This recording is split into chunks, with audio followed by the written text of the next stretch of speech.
You ain't gonna believe what happened. I was riding just below the timberline with a string of mules trailing behind. I was heading towards the meadow to hunt for bear.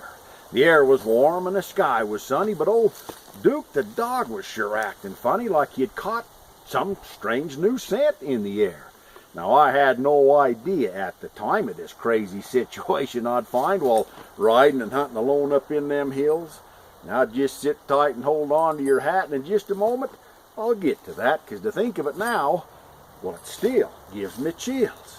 Now, I'd stop for a bit to adjust the packs and to look around for black bear tracks, and old Duke the dog was sniffing up the trail.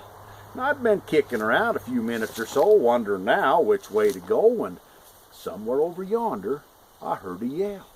Now, Duke the dog was nowhere in sight, and I tried to listen with all my might, knelt down and cupped my hand up to my ear. Then way up there among the evergreen, the strangest sight I'd ever seen was running through the trees and disappear. Its hide was sort of pasty white, and from where I was standing, things just didn't look quite right, and I was thinking, well, heck, maybe it's an albino bear, or maybe one of them Bigfoot creatures. Though I couldn't quite make out all its features, then the closer it got, I could see it was void of hair. Then what happened next, I couldn't believe, and to this day find it hard to conceive, and, well, you may not believe it, but it's true.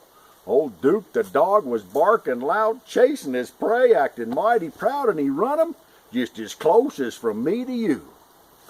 Turned out to be a skinny girl and one ugly dude come running past me in the nude, or a nothing but a fanny pack and a pair of sneakers. Old Duke the dog was hot on their trail, nipping their heels in their derriere and raising all kinds of hell for them mountain streakers.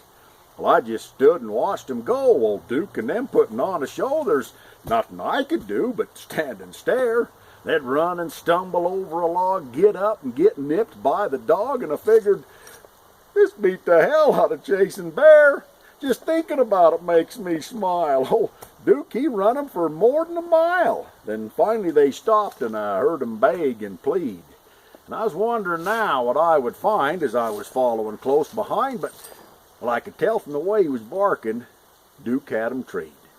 Now, they looked mighty funny without their clothes, and with old Duke the dog sniffing his nose in places, well, I ain't going to say. I says, come on, Duke, let's leave him alone. But he hung to them like a dog to a bone. Yeah, Duke the mighty hunter had caught his prey. Now, I'm sure that episode gave him a fright, wondering if they'd survive all right. And, well, I felt kind of bad, especially when I heard their plea.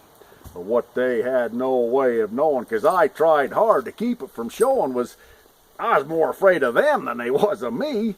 I says, dang it, Duke, I won't tell you again.